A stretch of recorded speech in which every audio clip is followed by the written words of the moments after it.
Hi friends, welcome back to our channel. ఎలా ఉన్నారు అందరూ? నేనైతే చాలా బాగున్నా. వాట్ ఈట్ ఇన్ డే చూసేయండి. మార్నింగ్ బ్రేక్ఫాస్ట్ ఏం లేదు, సో 11 ఆ టయానికి పపాయా తీసుకున్నా. ఇది మన బాడీలో చాలా ప్లేట్లెట్స్ని పెంచుతుంది. మా అక్క వాళ్ళ ఇంటికి వెళ్ళిపోయా. మా అక్క వాళ్ళ ఇంటి పక్కనే క్యూట్ బేబీ కనిపించింది. భలే ఉంది కదా, నాకు చిన్నపిల్లలంటే చాలా ఇష్టం.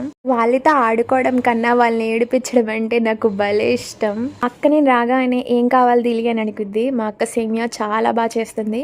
సో సేమియా చేయక్క అనగానే చేసేసింది. మా ఫ్రెండ్ కాల్ చేసి పిజ్జా తిందామా అని అడిగింది. మాక్సిమం బయట ఫుడ్ నేను తినడానికి ఇష్టపడను, బట్ పిజ్జా అనగానే ఎందుకో తినాలనిపించింది. ఇంకా వెంటనే నేను మా ఫ్రెండ్ పిజ్జా తినడానికి వెళ్ళాం. పిజ్జా అయితే చాలా బాగుంది అండ్ ఐస్ క్రీమ్ కూడా తినాలనిపించింది. ఇంకా ఐస్ క్రీమ్ కూడా ఆర్డర్ చేసుకున్నాం. అమెరికన్ డ్రై ఫ్రూట్ టేస్ట్ అయితే సూపర్ ఉంది. మా ఫ్రెండ్ ని డ్రాప్ చేసేసి మిల్ మేకర్ మంచూరియా అనే వీడియో కోసం చేశాను. దీని ఫుల్ వీడియో నేను యూట్యూబ్ లో పోస్ట్ చేస్తాను. ఖచ్చితంగా ఫుల్ వీడియో చూడండి. Thank you for watching. Bye guys.